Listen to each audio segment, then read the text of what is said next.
deixa a luz do céu entrar.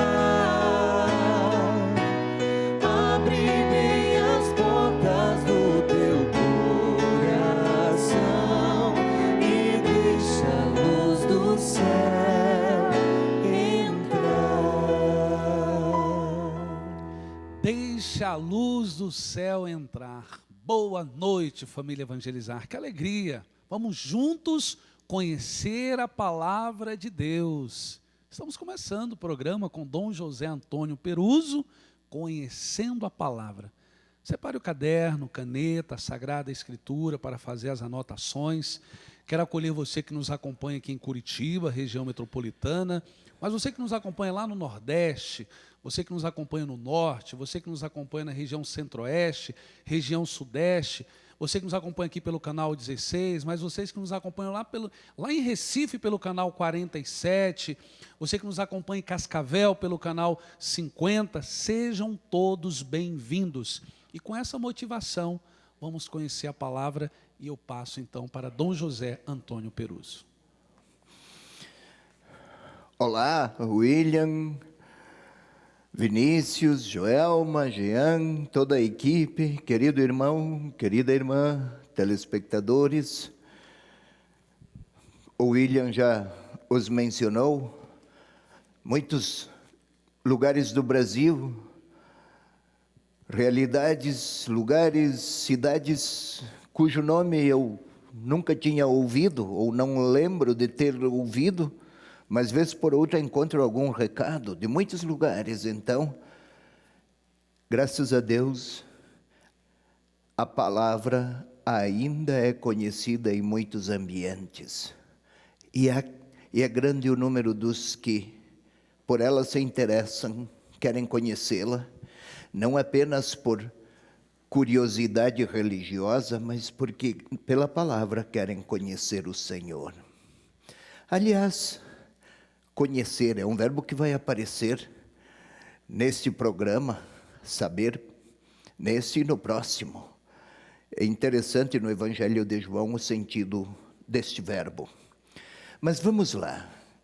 Nosso texto para hoje, não sei se já lhe falaram, William.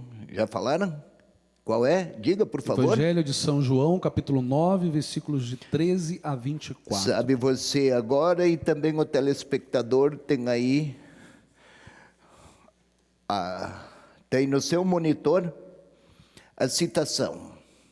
Deve observar, acho que já percebeu, você aí do outro lado, conhecendo a palavra, a cura do cego de nascença 2. Nós vamos em 3 passos, ou em 3 programas, estudar um único capítulo, porque são muitos episódios, mas o acontecimento é um só. O cego de nascença, os que se convenceram, maravilharam-se, aderiram e os que rejeitaram.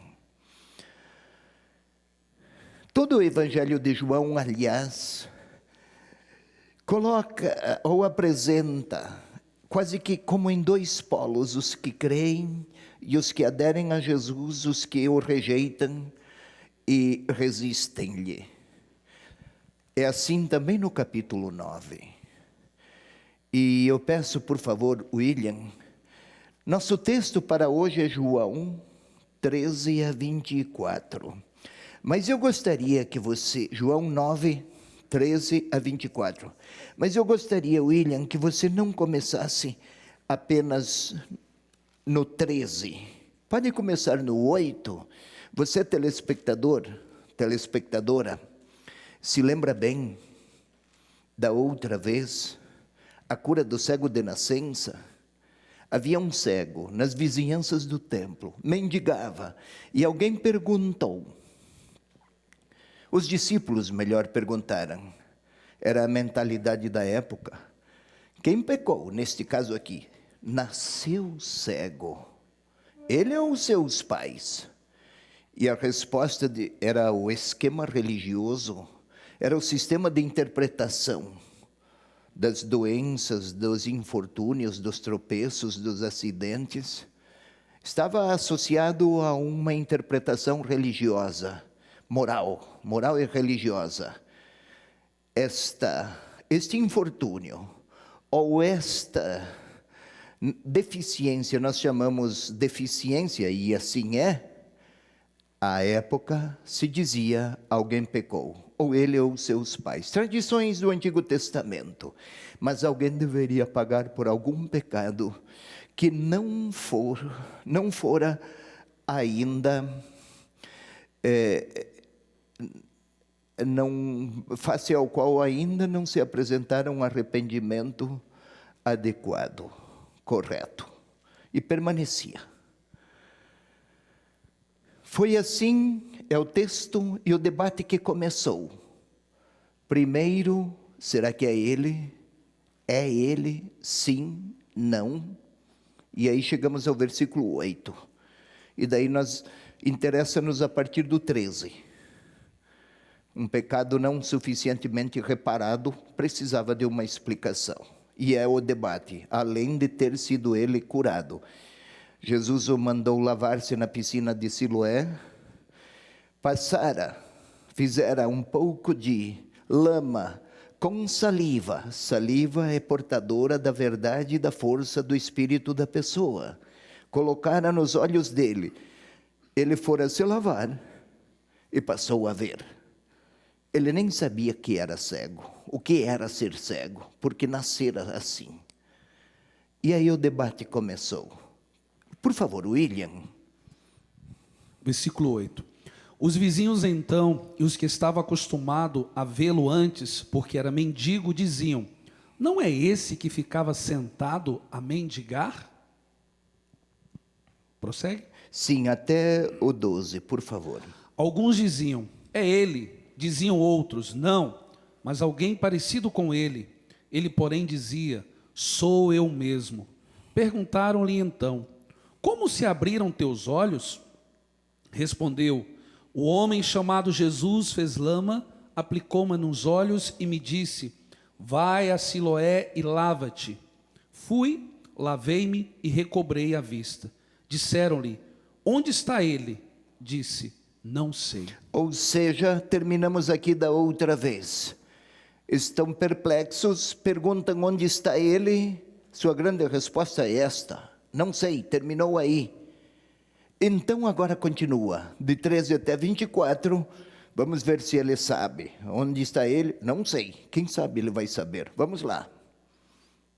Conduzira o que fora cego aos fariseus. Ora, era sábado, o dia em que Jesus fizera lama e lhe abrira os olhos. Os fariseus perguntaram-lhe novamente como tinha recobrado a vista. Respondeu-lhes: ele aplicou-me lama nos olhos, lavei-me e vejo.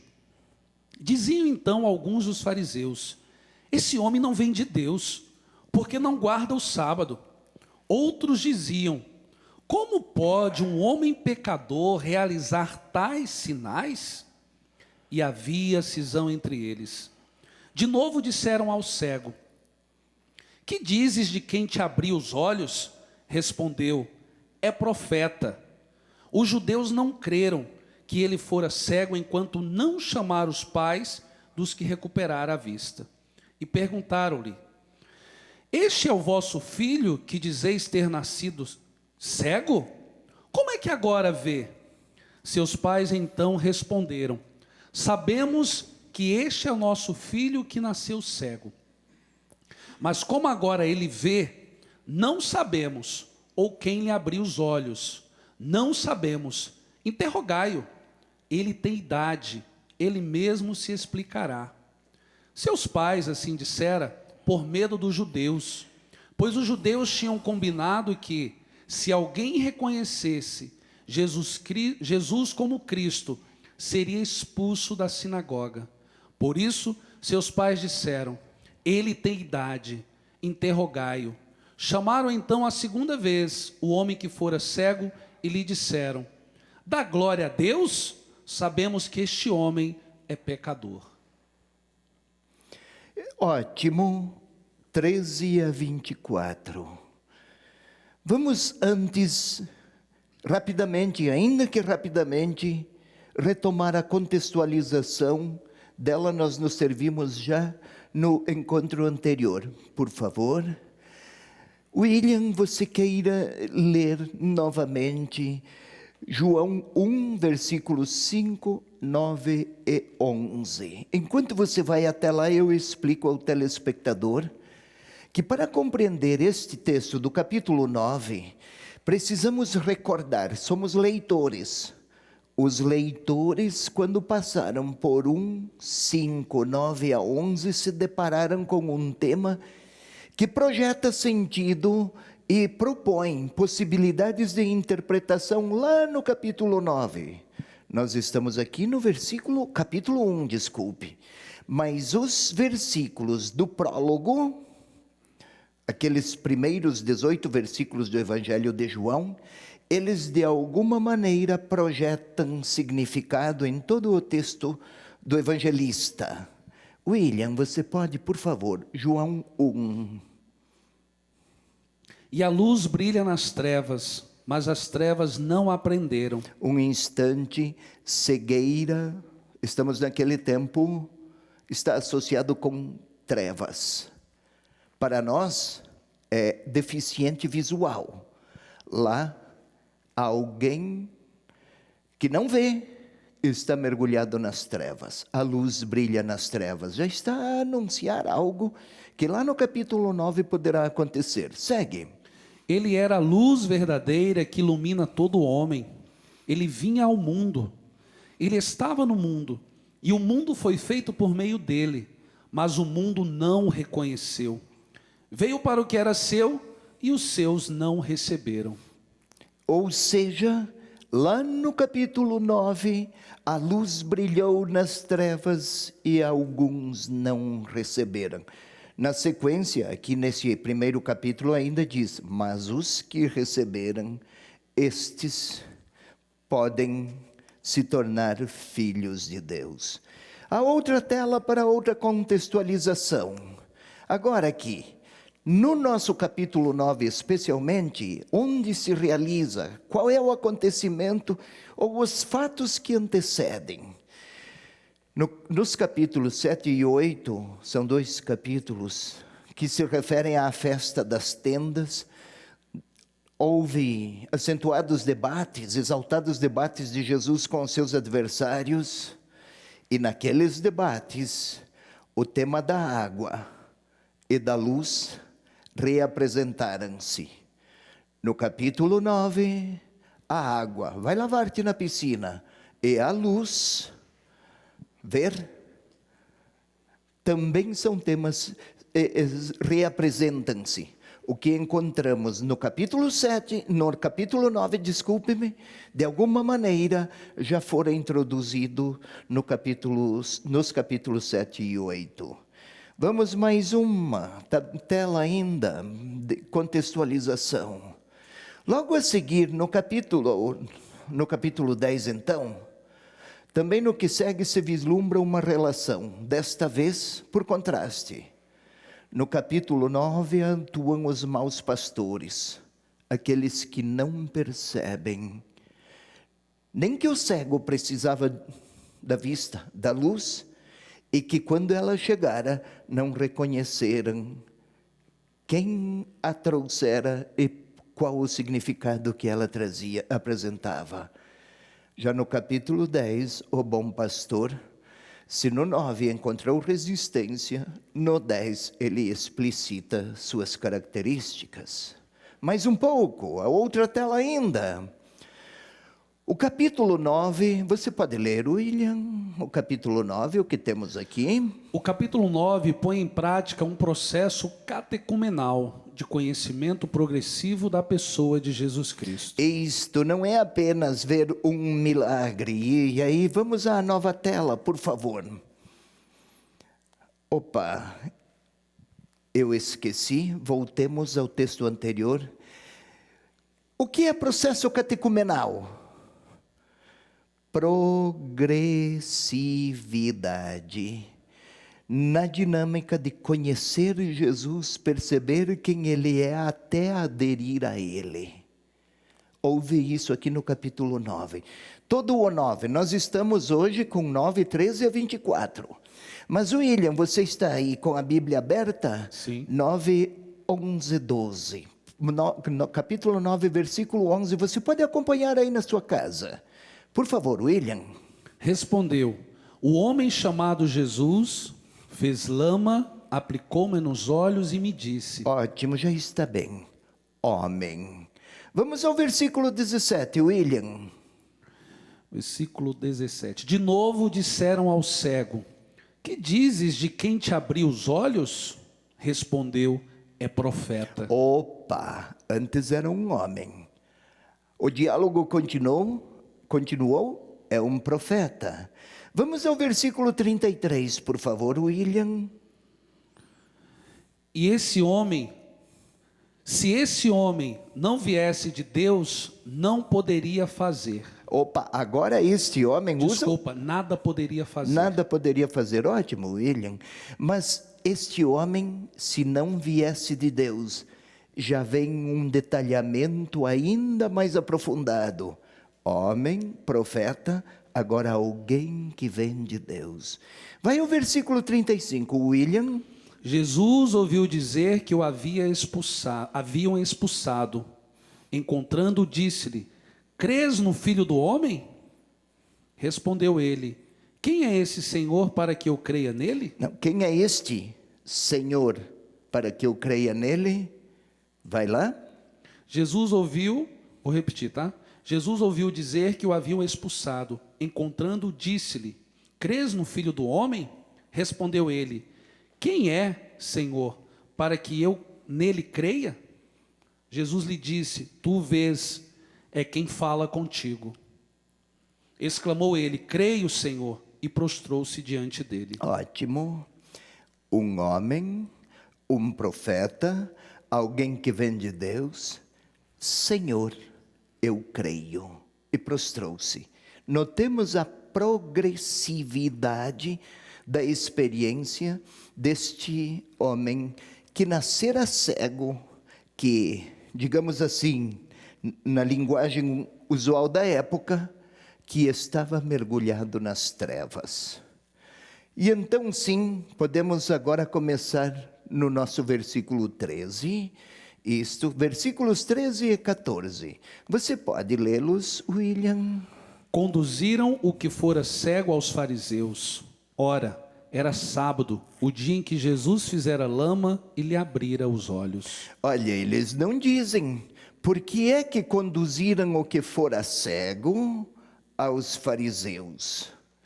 Mas a informação do versículo 14 era sábado, dia em que Jesus fizera lama, ele abrira os olhos. Isso aqui já informa o motivo pelo qual conduziram aquele cego aos fariseus. Os fariseus eram encarregados de interpretar a lei e de discernir a experiência religiosa. Aquele cego, nascido assim, que passa a ver, é um fato absolutamente extraordinário. E era interpretado em perspectiva religiosa. Segundo Deuteronômio, capítulo 13, um profeta não é acreditado pelos milagres que faz, mas pela qualidade de sua observância da lei. Mas não é possível que alguém viole a lei, que viola a lei, no dia de sábado, opere o prodígio acontecido. Na lista das 39 proibições que naquele tempo havia, proibições de fazer no sábado, querido telespectador, havia uma lista enorme de atos autorizados e aqueles proibidos. Entre os atos proibidos estava o de amassar, preparar massa, quer para pão, quer outra massa, e também de passar massa sobre uma superfície. O que foi que Jesus fez em dia de sábado? Fez massa com lama e passou aquela lama nos olhos daquele cego. Transgrediu a lei. A lei religiosa, nós podemos até rir disso, mas eles tomavam em grande seriedade. E olha aqui, Jesus transgredira a lei. Pois bem, observar o sábado era um dos mais sagrados deveres do bom religioso. Poucos deveres ou responsabilidades religiosas tinham tamanha relevância. No sábado, até milagres, se alguém pudesse fazer milagres, estava proibido de fazer. A não ser em situações extraordinárias. Mas aquele cego, tanto tempo que estava lá, desde o nascimento, no sábado, pelo menos no sábado, que isso não fosse feito. Bem, no sábado, que a lei proíbe, isto serve para o leitor perceber o significado do sábado para Jesus e do sábado para os religiosos adversários de Jesus. O sábado era o dia para Deus mostrar o seu amor ao homem mergulhado nas trevas. Deus agia através de Jesus, o Pai. Deus, o Pai, agia através de Jesus. Para Jesus, o sábado é o dia de mostrar o amor de Deus. Para os fariseus observantes, o sábado era o dia de cumprir regras religiosas. Para todos os efeitos, tratava-se de uma severa, grave transgressão. E o que temos aí no versículo 15, por favor, a nova tela, você pode ler, William?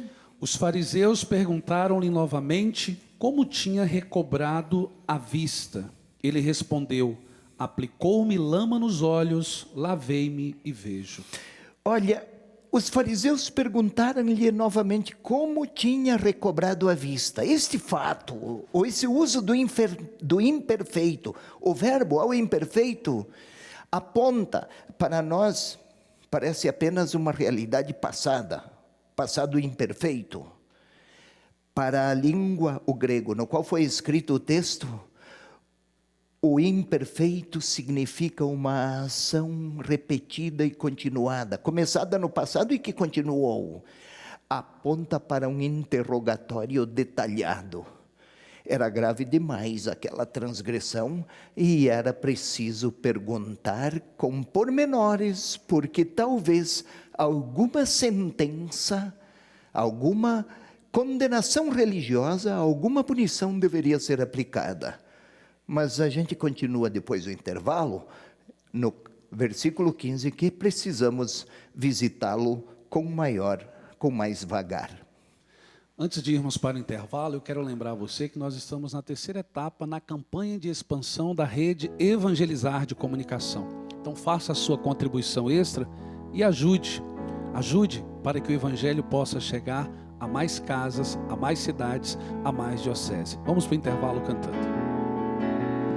Deixa a luz do céu entrar. Deixa a luz do céu entrar. Deixa a luz do céu entrar. Deixa a luz do céu entrar. Abre bem as portas do teu coração e deixa a luz do céu.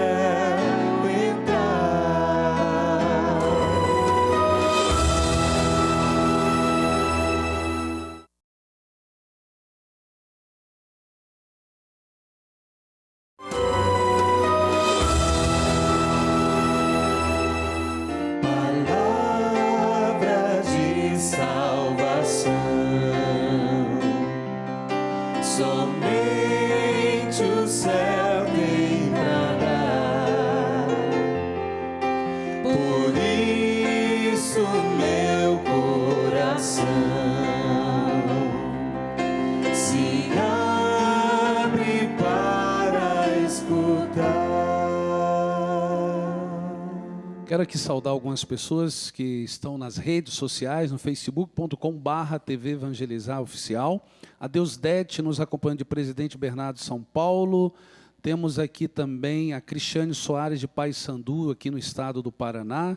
Temos a Ana de Oliveira, Brasília, Distrito Federal. A Vânia, da cidade de Ocara, no estado do Ceará. A Gorete Soares, de Minas Gerais. E daqui a pouco, no próximo bloco, estarei lendo mais algumas participações.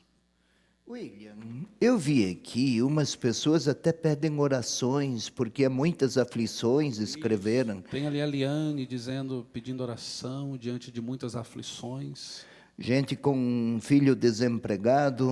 A Lúcia Oliveira pedindo oração porque o filho está desempregado, cidade de Ourinhos. E assim vai. Ei, além de conhecer a palavra, é um momento de muita unidade eclesial. Somos muitos que por todo o Brasil, além de conhecer a palavra, professam a mesma fé. Já pensou? Faça sua oração por tanta gente que participa e que tem tantas lágrimas a derramar. Nossa solidariedade espiritual. Por favor, você que pode rezar, faça-o. Há tanta gente que nem rezar consegue, tamanha é a dor que sentem ou a dificuldade porque passam. É a nossa solidariedade, isso que se chama, a gente na profissão de fé, creio na comunhão dos santos. A minha oração faz bem a você, William, e a sua oração faz bem a mim e a nós todos. Uma comunidade de filhos, discípulos de Jesus que querem conhecer sua palavra, mas reconhecem-se irmãos e um reza pelo outro. Notemos, vamos retomar aqui o versículo 15. Você pode relê-lo, William, por favor. Os fariseus perguntaram-lhe novamente como tinha recobrado a vista. Ele respondeu: aplicou-me lama nos olhos, lavei-me e vejo. O que se observa aqui neste versículo é a resposta que ele dá agora. Este que fora cego é bem mais breve, com menos pormenores. Apenas aplicou-me lama nos olhos, lavei-me, vejo. Respostas muito sumárias. Com isso ele até, o evangelista assim propõe, que ele, o beneficiário do milagre, não incrimine Jesus, não fala de sábado, não pormenoriza como foram as coisas. Agora, algo que interessa aqui para nós, para ler com bastante sagacidade. Os fariseus perguntaram-lhe novamente como tinha recobrado a vista. Eles não perguntam pela cura. Essa parece que não tem importância para eles. Que este cego, mergulhado em desgraça, agora tenha motivos para louvar o Senhor. Ele vê. Para eles conta como foi.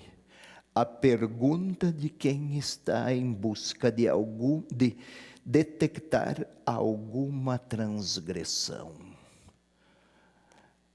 É uma espécie de formato bastante astuto de narrar para que o leitor perceba. Estão procurando alguma transgressão aí para poder condenar, recriminar. O versículo seguinte vai nos ajudar a perceber qual foi o desdobramento. Você pode ler, William? Eu gostaria que o telespectador percebesse. O versículo 16 fizemos em duas partes, porque ele requer um olhar minudente, mais atento. Primeira parte, versículo 16a. Você pode ler, William? Diziam então alguns dos fariseus: esse homem não vem de Deus, porque não guarda o sábado. Eles também, fariseus, começaram a debater. Não guarda o sábado, aqui no versículo 16a. No 16b, a outra indagação. Mas se ele não vem de Deus, como pode operar o que operou? O o consenso não existe. O primeiro grupo, este aqui, toma como único critério de verdade a observância da lei. Ela é a lei, a norma indiscutível, a partir do qual se podem interpretar as relações com Deus. Cumpra a regra. E Jesus a transgrediu. Foi num sábado. Deus não vem por outro meio senão através da atuação de quem é impecavelmente observante das regras religiosas. É esse o contexto. O que conhecem de Deus neste caso é um Deus que recompensa quem cumpre a norma, que pune quem a transgride. Não é a qualidade da relação. No caso de Jesus, não pode vir do alto. Aliás, a lei que eles tinham, receberam na de Moisés, e fora dada pelo próprio Deus. Então, esta por si só já é irrevogável e absoluta. Quem é este que propõe e até atua de maneira extraordinária em dia de sábado?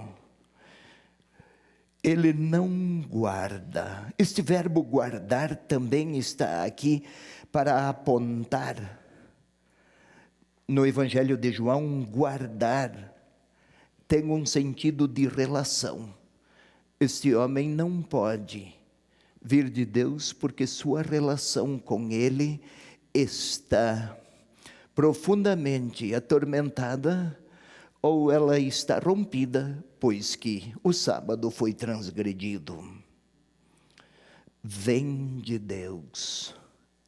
Esta expressão também é usada para falar da origem de Jesus. Este homem não vem de Deus. Você pode ler no capítulo 7, versículo 29, William, só para ver o que tem lá.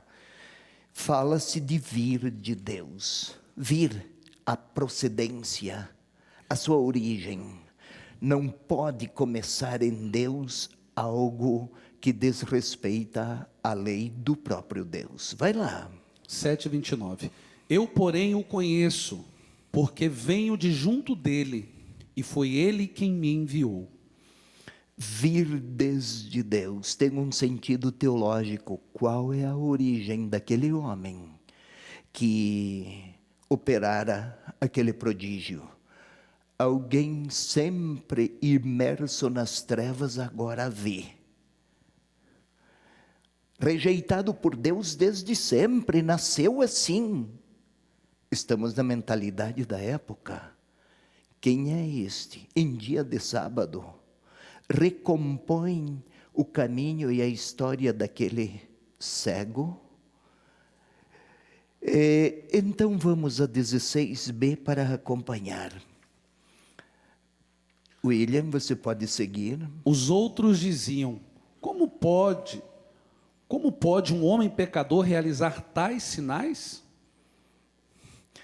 Ou seja,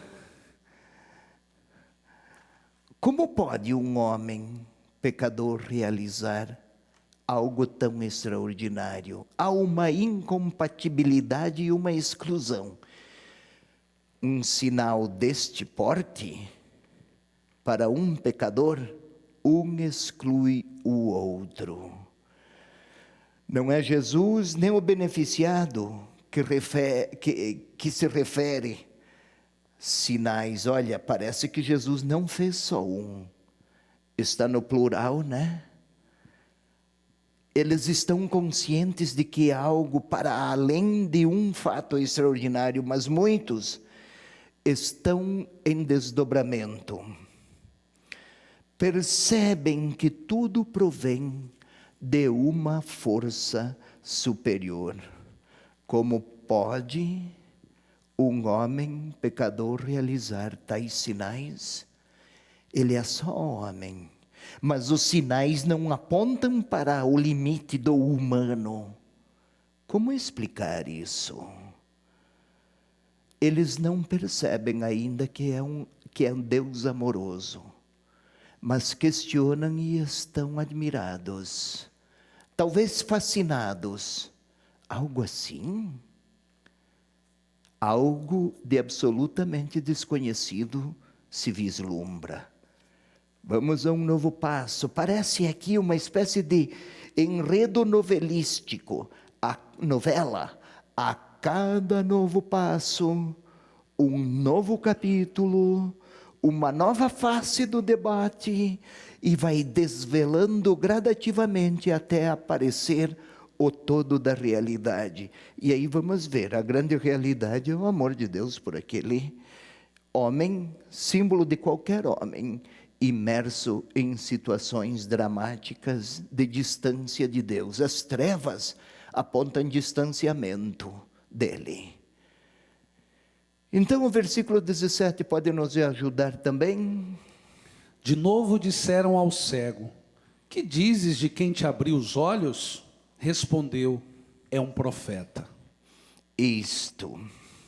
Você pode ler, por favor, lá no capítulo 4, versículo 19, William, capítulo 4, 19. Naquele diálogo com a samaritana, seu telespectador lembra, o diálogo de Jesus com a samaritana, em certo momento ela diz: Senhor, vejo que és um profeta.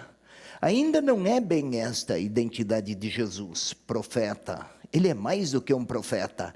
Mas agora, este cego, antes cego, se antes chamava de um homem, agora nós o vemos a nominar Jesus como profeta.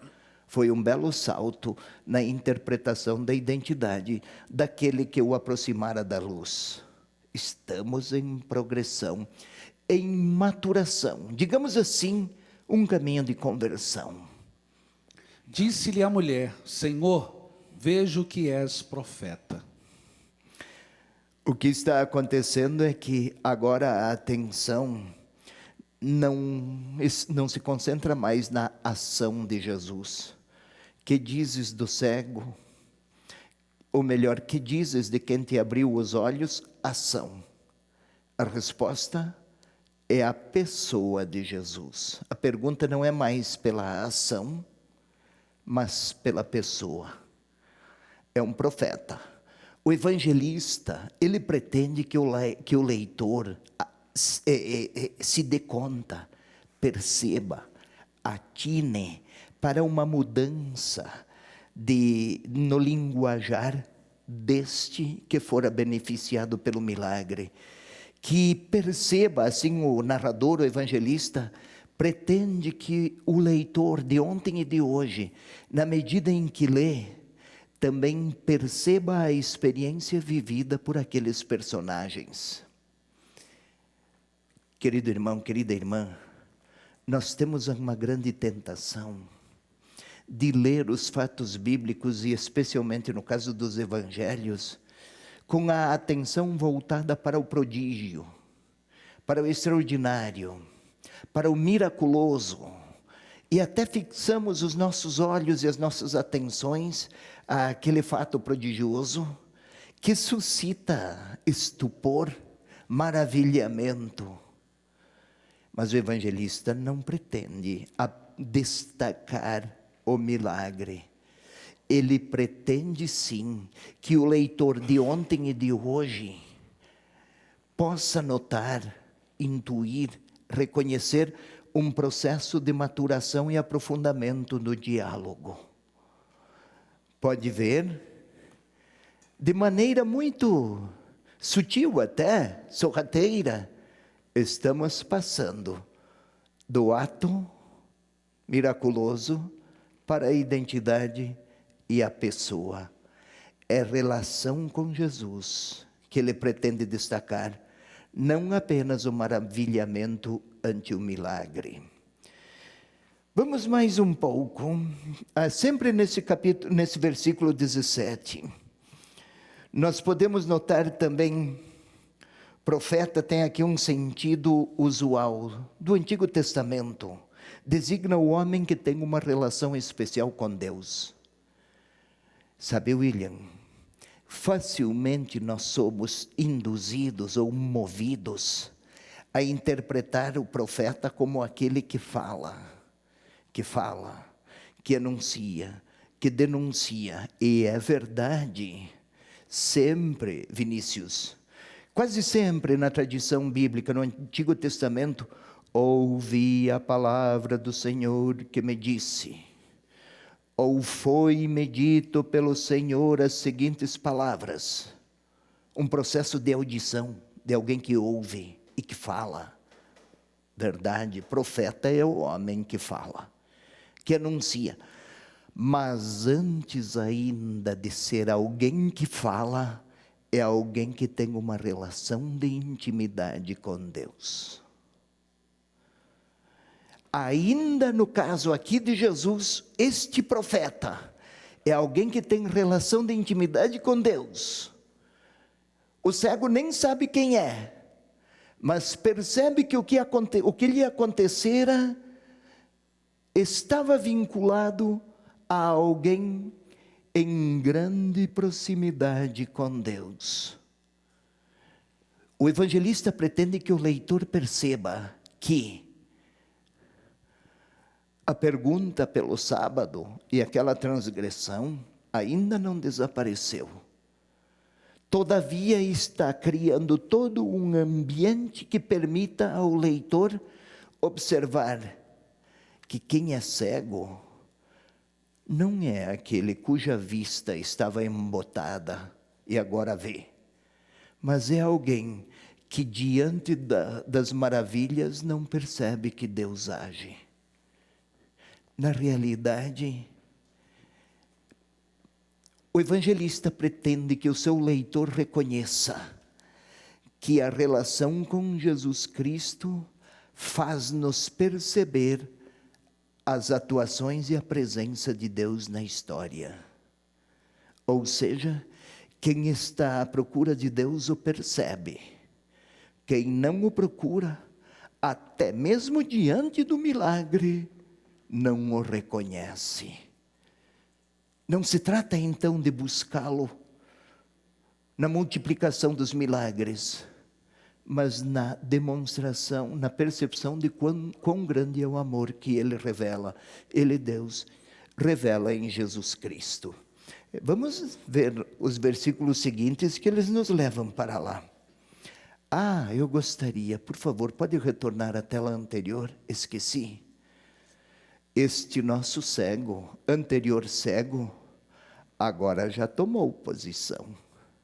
Já não tem mais a dúvida. Se no começo, no último encontro que tivemos, onde está ele? Não sei. Agora, é um profeta. Esta maturação da percepção leva também a tomar uma posição.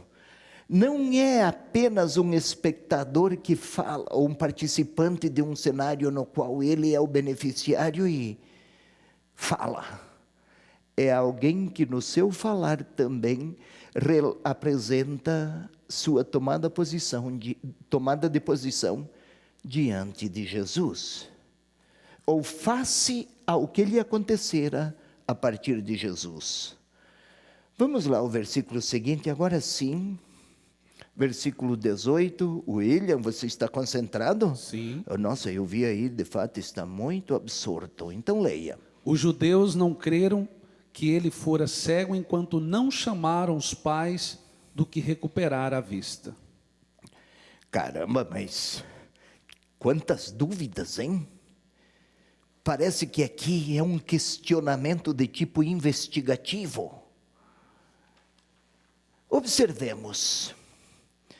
Agora não são mais os fariseus, são os judeus. E aqui o autor, o evangelista, ele não quer se referir a judeus como aqueles, todos os que pertencerem a esta linhagem, a esta etnia, a esta raça, como se fossem pessoas que se recusam a aderir à experiência de fé. Não, não é isso.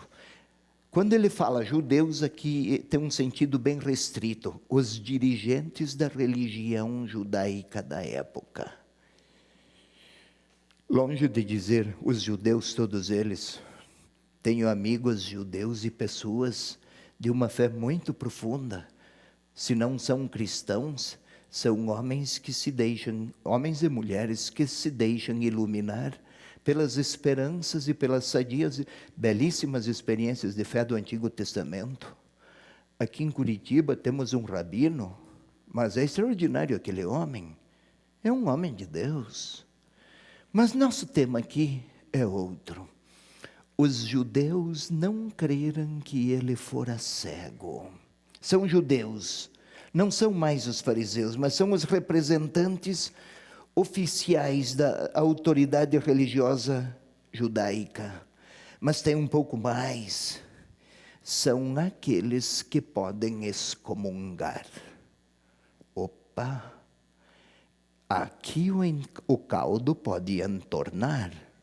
Os judeus que não creram que ele fora cego, aqueles que não creram são também aqueles que podem promulgar, decretar alguma excomunhão. Agora, antes havia uns que duvidavam, outros que se interrogavam, como pode alguém, pecador, transgressor do sábado, operar um prodígio como este? Será? Isso até há pouco.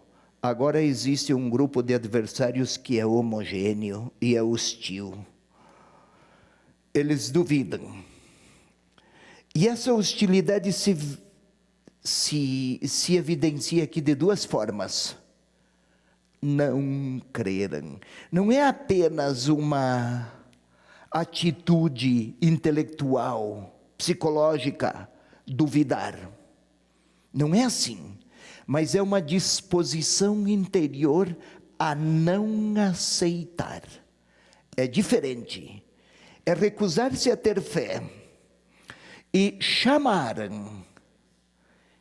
aqui não é apenas, William, pode vir aqui. Não é este tipo de chamado. O chamaram, o verbo usado aqui tem um sentido jurídico. Convocaram. No uso de sua autoridade, convocaram para os pais para que viessem até eles e depusessem em um processo jurídico religioso, para punir ou não aquele que transgredira o sábado. Ou seja, é preciso desfazer esta informação rebelde, recuperar. Chamaram os pais de quem recuperara a vista. É preciso desfazer esta realidade extraordinária. Para isso, vamos desmoralizar, vamos empobrecer o seu sentido, vamos esvaziar o seu conteúdo. Pois bem, estamos já no horário. William, quanto tempo estou vindo aqui? E sempre a mesma litania. Quando começo a explicar, alguém aparece para me impedir. Sim, vamos lá. Vamos então para o intervalo. Eu quero convidar você que está nos assistindo a se inscrever no nosso canal, o canal da TV Evangelizar, youtube.com/TV Evangelizar Oficial, e curtir também a página do Facebook, facebook.com/TV Evangelizar Oficial. Vamos para o intervalo, voltamos já. O impossível Ele pode realizar. O impossível Ele pode realizar. O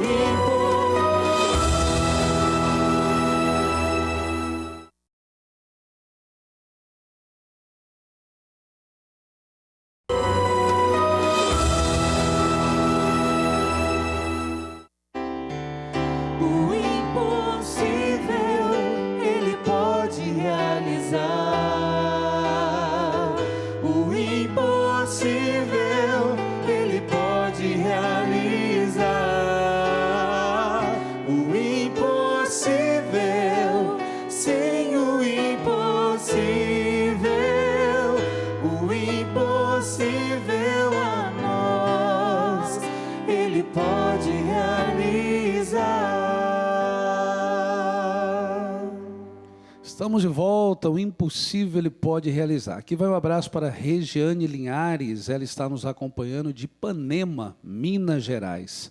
A Zeneide Silva está nos acompanhando da cidade de Palmácia, estado do Ceará. Pede oração por ela e também por toda a sua família. A Idelte, acompanhando também de Rolândia, Paraná, pedindo oração também pela sua filha que está grávida. A Meire Souza também nos acompanhando no estado do Ceará. A Lúcia Barroso, Itapipoca, estado do Ceará. Olha quanta gente do Ceará. A Nayane Araújo, nos acompanhando de Araquém, também no estado do Ceará. Kátia, nos acompanhando de Paramirim, Rio Grande do Norte. Ótimo. E de muitos lugares a lista aí impressiona. E de muitos ambientes, as origens as mais distintas, mas todos nós necessitados da mesma força do alto e da mesma luz. Estamos falando aqui deste nosso cego, de quem o Senhor se aproximara, que era tido como alguém excluído, proscrito por Deus inclusive, e que sua gratuidade revelada no Filho, em Jesus, para além da cura da cegueira, é uma luz que transcende os horizontes da história. Ora, luz, Jesus também se apresentara como água viva, pão vivo. Agora, o nosso debate aqui é a luz. E nós estávamos às voltas, tínhamos visto o versículo 18, chegamos agora ao versículo 19. Os pais foram chamados. Chamados significava uma convocação. Os fariseus tinham autoridade para convocar. Era a obrigatoriedade dos convocados a responder à convocação. Quase como hoje a gente chama intimação, quando se trata aqui de um processo civil. Lá foram os pais, responderam, e o versículo 18 é a continuidade. Versículo 19, por favor, William. E perguntaram-lhes: este é o vosso filho que dizeis ter nascido cego? Como é que agora ele vê? De novo, Sim. De novo, eu estava, não estou pedindo de novo a sua leitura, foi um mal entendido. De novo o tema do como é que ele vê.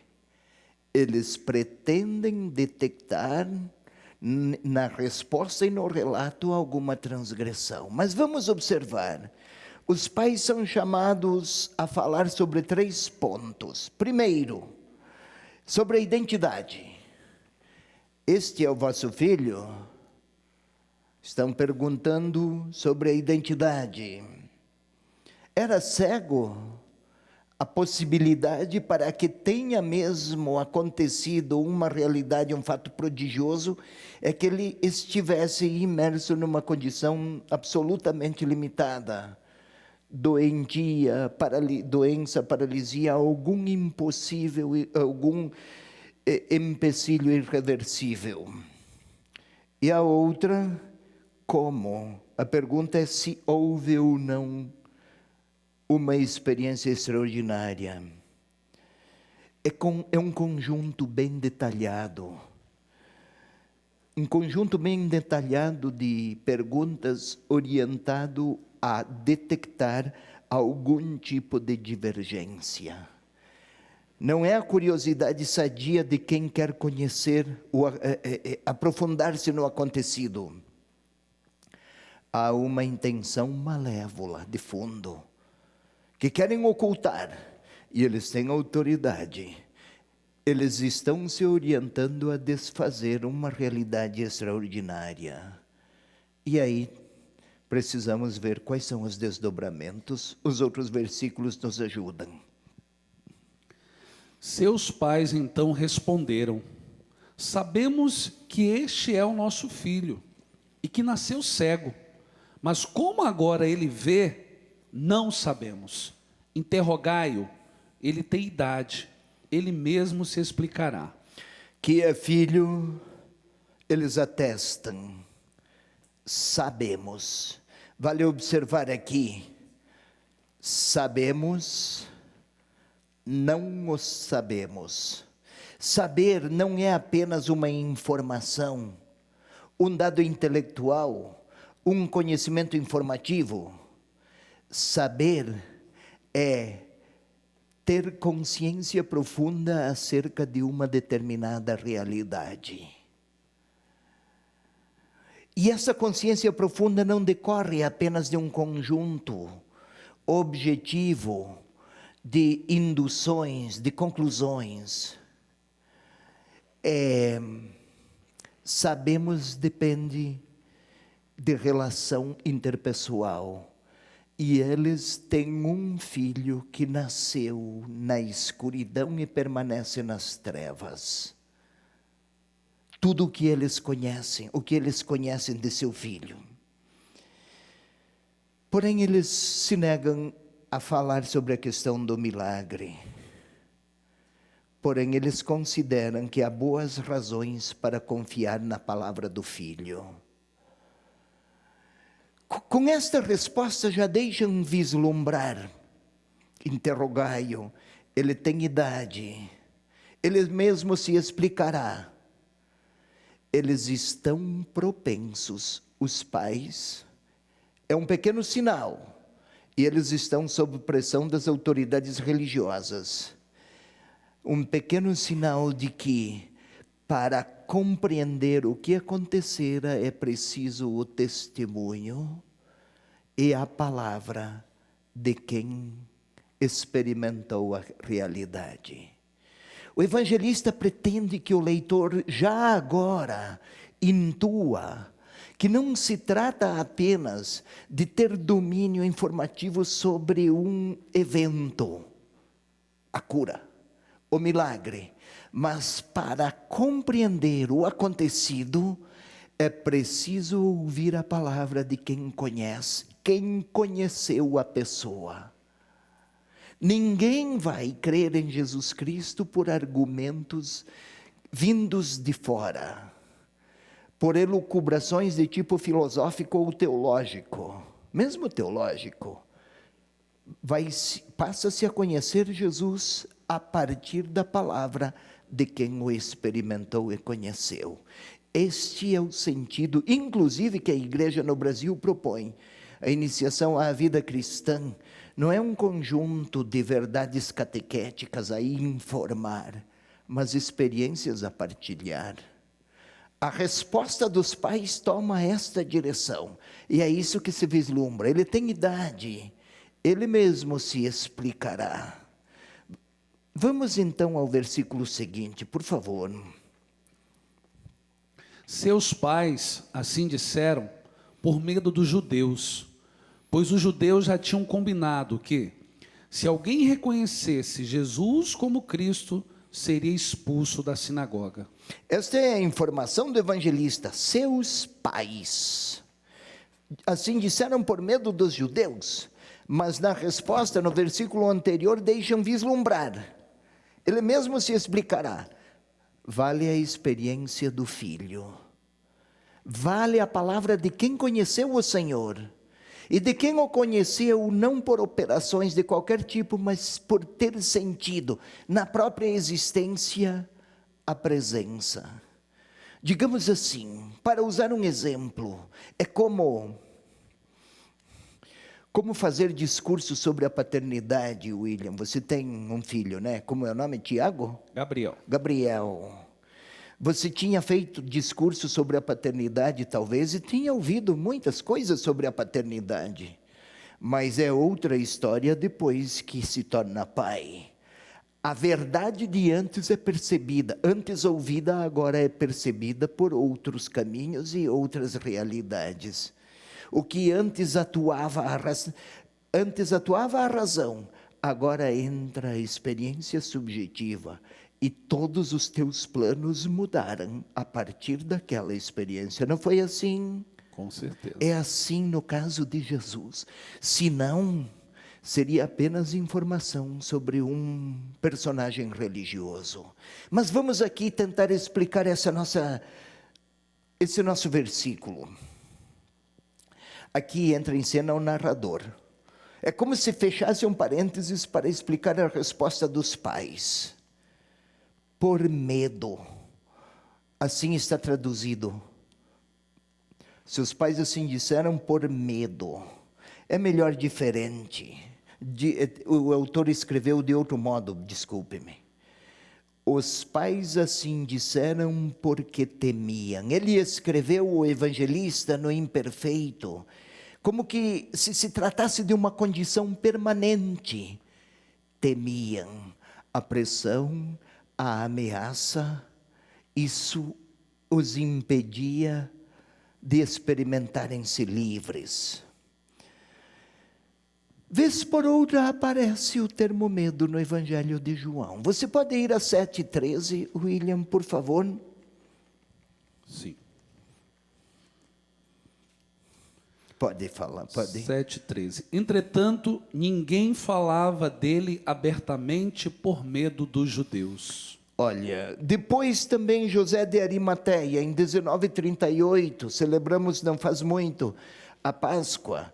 José de Arimateia pediu a Pilatos a autorização para levar o corpo de Jesus e sepultá-lo, mas ele era amigo às ocultas, por medo dos judeus. Pode ler? 19, qual versículo? 19:38. 38. Sim. Depois, José de Arimateia, que era discípulo de Jesus, mas secretamente, por medo dos judeus, pediu a Pilatos que lhe permitisse retirar o corpo. Ótimo. Vai a 20:19, estamos aí nas vizinhanças. Por favor. À tarde desse mesmo dia, o primeiro da semana, estando fechadas as portas onde se achavam os discípulos, por medo dos judeus. Mas que gente medrosa, todo mundo tem medo dos judeus. O que pretende o evangelista com este formato narrativo? Não é que se tratasse apenas de pessoas malévolas, perigosas e ameaçadoras. Não. O evangelista escreveu o Evangelho de João lá pelos anos 95, é o final do primeiro século. Naquele tempo, eram frequentes os confrontos e as tensões entre aqueles judeus que tinham se tornado cristãos, judeus e também outros de origem pagã, e os judeus que se fixaram e que não se no judaísmo e que não se tornaram cristãos. A relação entre esses dois grupos era profundamente tensa.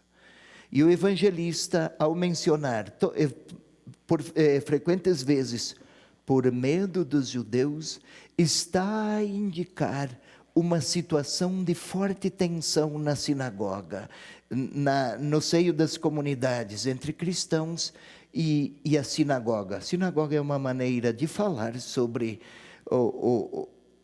aqueles pertencentes ao judaísmo.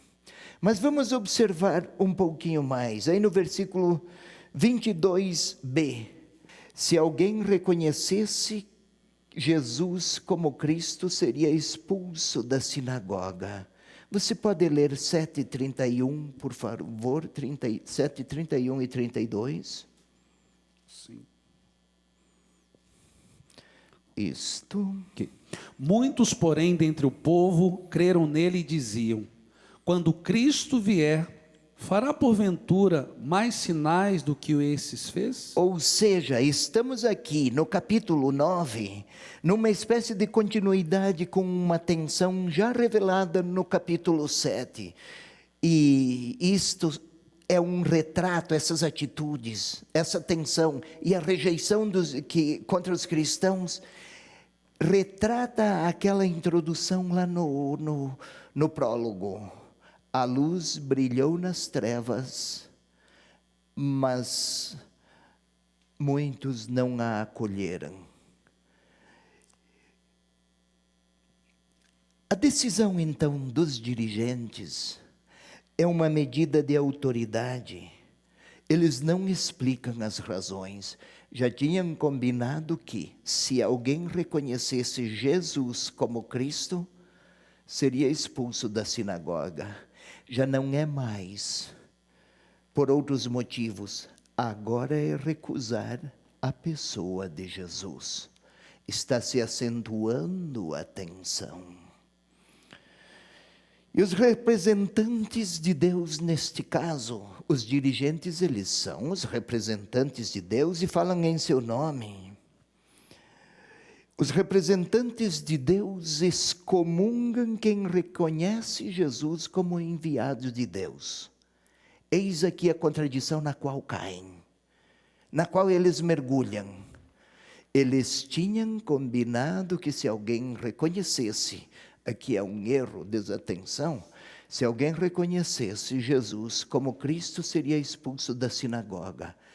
Eles,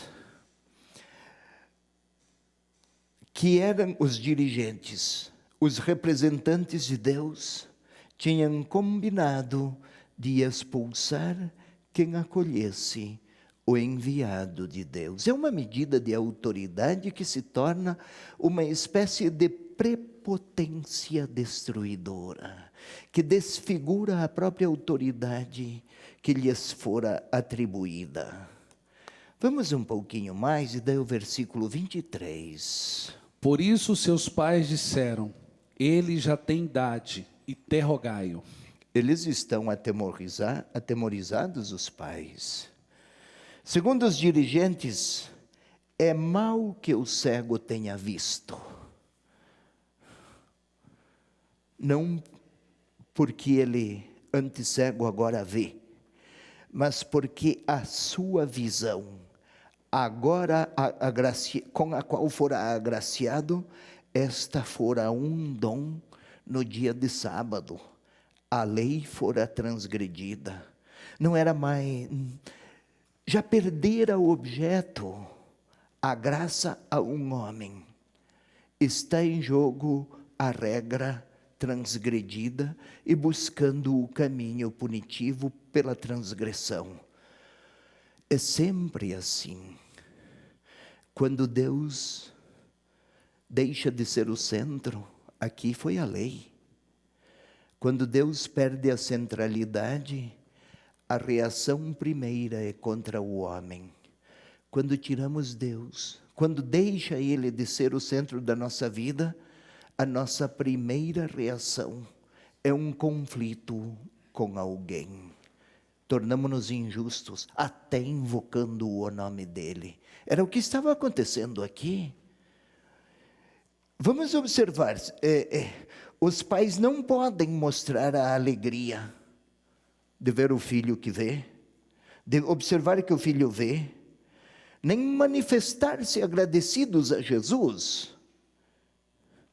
Se eles assim o fizessem, poderiam ser renegados com as sanções que caberiam para esta situação. Vamos verificar um pouco mais.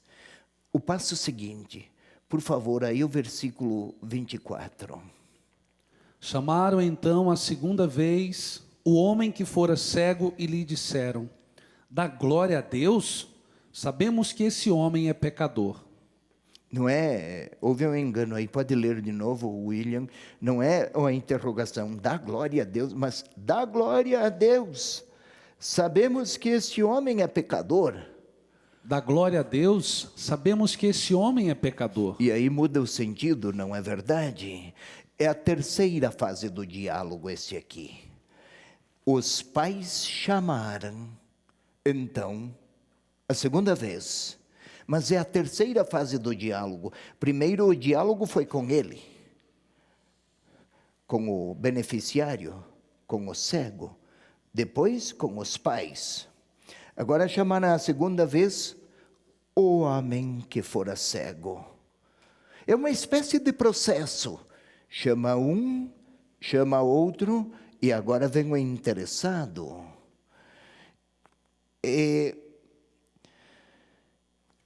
O procedimento é correto. chamá-lo para o veredicto final. E no veredicto final, eis aqui: dá glória a Deus. Essa expressão tem história no Antigo Testamento. Dar glória a Deus é reconhecer que Deus agiu em determinada situação. Ele esteve presente. Mas aqui, ele vai dar glória a Deus. Por quê? Porque ele vê, mas o grande motivo é que o que lhe aconteceu é que nenhuma desgraça lhe ocorreu por ter sido ele tocado por um pecador em dia de sábado. Dar glória a Deus significa ao cego reconhecer que Deus é a única fonte do bem que lhe acontecera. Mas da outra parte, o leitor é chamado a perceber que o tema da glória aqui tem um sentido cristológico. Você pode ler, por favor, William 1:14, João 1:14. Lá no início, lá aparece glória. Ok. E o Verbo se fez carne e habitou entre nós, e nós vimos a sua glória. O Verbo se fez carne. Deus se tornou pessoa humana, estabeleceu sua tenda entre nós, mora em nosso meio. Vimos a sua glória. 2:11. 2:11. Esse princípio dos sinais, Jesus o fez em Caná da Galileia e manifestou a sua glória. Glória aqui equivalente de amor. E depois 7:18. Chegando lá. 7:18. Quem fala por si mesmo procura a própria glória, mas aquele que procura a glória de quem o enviou é verdadeiro, e nele não há impostura. Agora voltemos aqui, dá glória a Deus. Eles pretendem falsear a verdade, dar glória a Deus por uma grande graça recebida. Mas onde está o falseamento da verdade? Sabemos que este homem é pecador. Na realidade, o que está a acontecer? Eles pretendiam que o cego renegasse o fato, não da visão, mas de que tudo se tornara uma bênção de Deus concedida através daquele homem pecador. De um lado, querem que ele glorifique a Deus, de outro, querem que ele, o cego, antigamente cego, agora reconheça que Jesus é um pecador. Há um estratagema aqui. Um pecador que acredita em outro pecador também peca. E eles queriam induzir em desconfiança e em pecado aquele que fora agraciado. Estamos naquele tempo. Dar glória a Deus, motivo de ação de graças, mas era uma maneira de torpedeá-lo em algum esquema que permitisse que ele também, o beneficiado, fosse condenado. Já não se importam mais nem com Deus, nem com Jesus, nem com o cego, mas com sua autoridade. Estamos chegando ao final do nosso programa, conhecendo a palavra. Muito obrigado a todos vocês que assistem a TV Evangelizar, principalmente você que é associado, você que mantém todo esse sistema de evangelização. Até o próximo programa. Evangelizar é preciso.